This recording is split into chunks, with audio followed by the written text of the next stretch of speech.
It was a black one. I wanted a black car. The black one was horrendous. I don't know. These people who drove them, they really wore them in.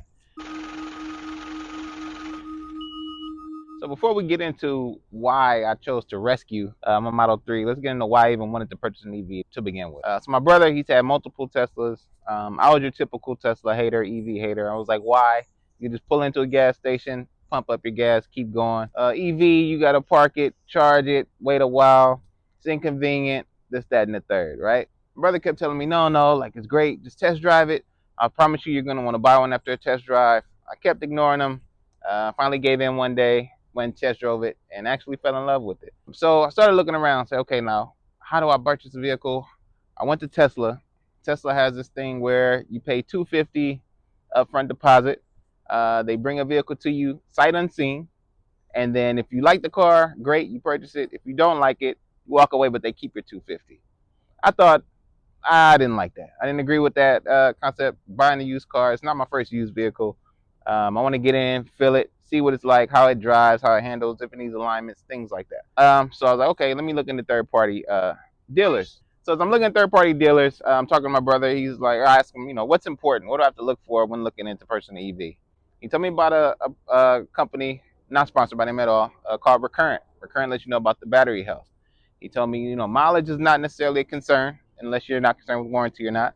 But it's all about battery health. So I went on my search, started looking up VIN numbers, plugging them in the Recurrent EV. They let me know about the battery health. So I found this vehicle. Health said excellent that was attached to it, but it was a Hertz vehicle. Hertz at the time was getting rid of all their EVs. So I was like, okay, well, let me go. At least I can go and sit in it, see if it's what it's like, if I like it.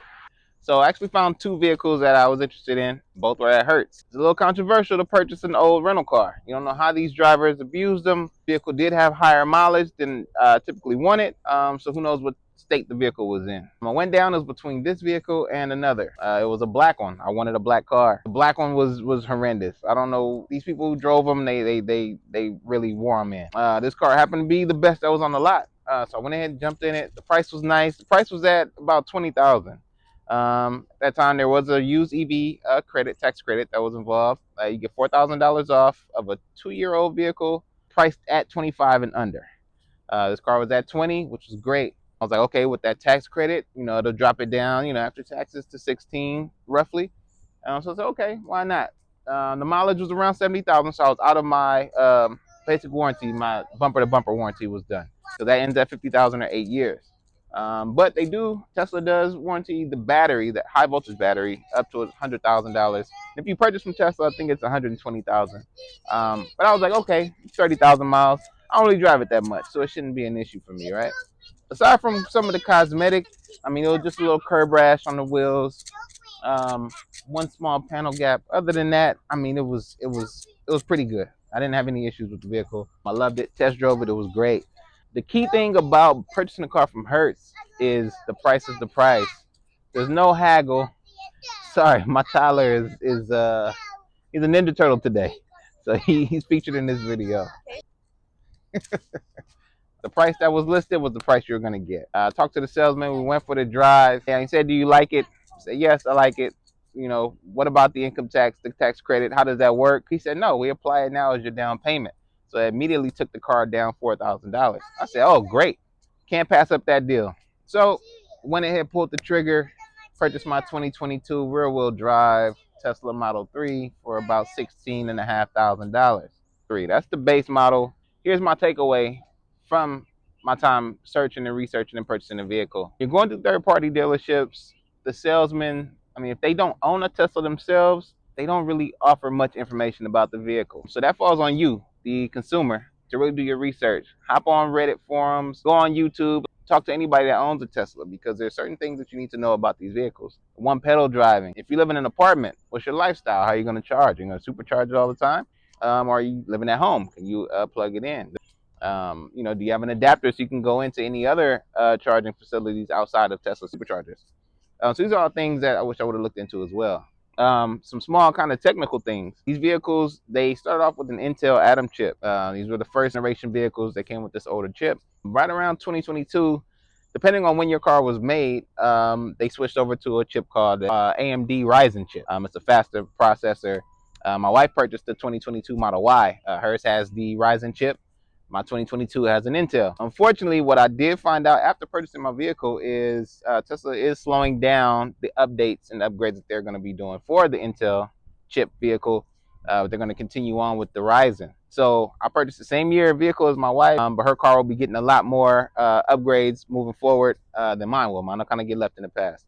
So, but it's all good because this was my initial first step into an EV. Also, with my vehicle being a base model, when I purchased it, it said that my full battery range was at 253 miles. It's depending upon your lifestyle. If you want a long range or not. My wife, she has a dual motor long range Model Y. Hers goes above 300 on the full charge. It's tricky too because she has a different battery style than mine. My battery pack is an LFP. I can charge that to 100%.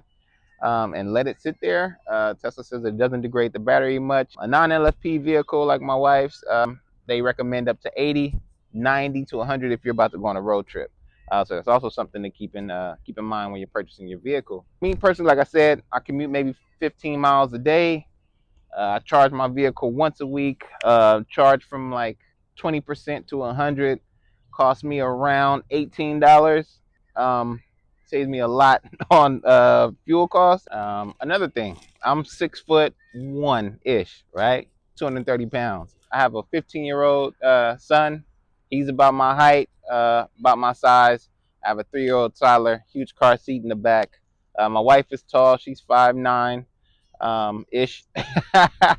5'7". I don't know. How tall are you? 5'10". You are not 5'10". Anyway, my wife is 5'10". We have plenty leg room. The only thing is getting in and out of the vehicle. It is low. Hit the gym, leg day. Get your squats in because you are going to be in and out of that vehicle. That being said, I mean, the car has a lot of room. Having a toddler, you got to have storage, right? Comes with a front. That's extra trunk space. The back is huge. You have a sub trunk in there to throw in little gifts and things like that and snacks and everything for him. So it works out. It all depends on your lifestyle. So if you're looking to buy a Model 3, if you're trying to make the jump and you're a little nervous about moving to EV, I mean, it's a great vehicle to purchase. Having a vehicle for over a year now, I might have wanted to sit a bit higher. I do like the comfort of a Model Y, but the Model 3 is a great car.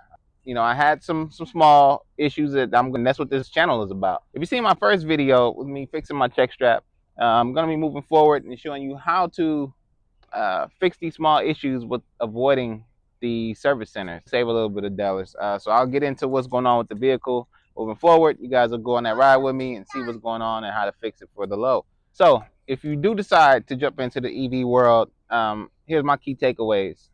Make sure, firstly, you like, comment, subscribe, all that good stuff, right?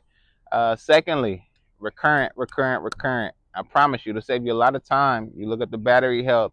I'm not sponsored by them, so I really just agree with what they do. I enjoy how they give you the data points of your vehicle. Really made my search for a vehicle just so much easier. I didn't have to go in and waste time going to dealerships. I found the vehicles that I was interested in, looked up the battery health charges.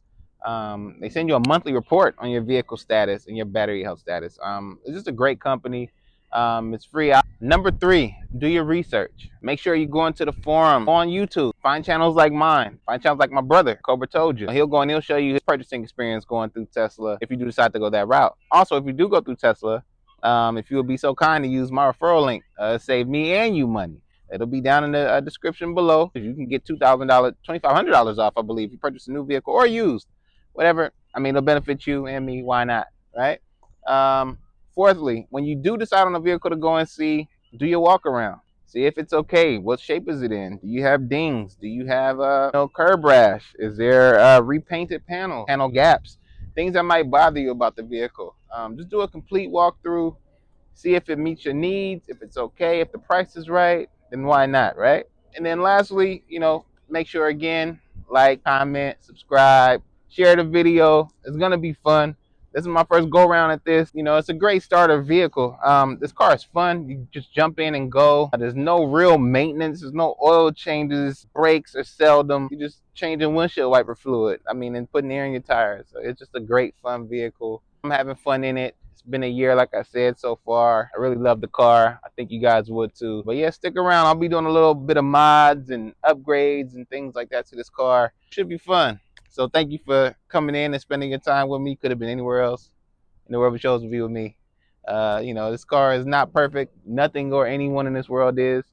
So you will have your issues with it, but at the end of the day, just make it fun, right? All right, thank you again. This is Chris for OAB. We're gonna do this on a budget and have fun while we do it. Goodbye. Thank you for it on a budget.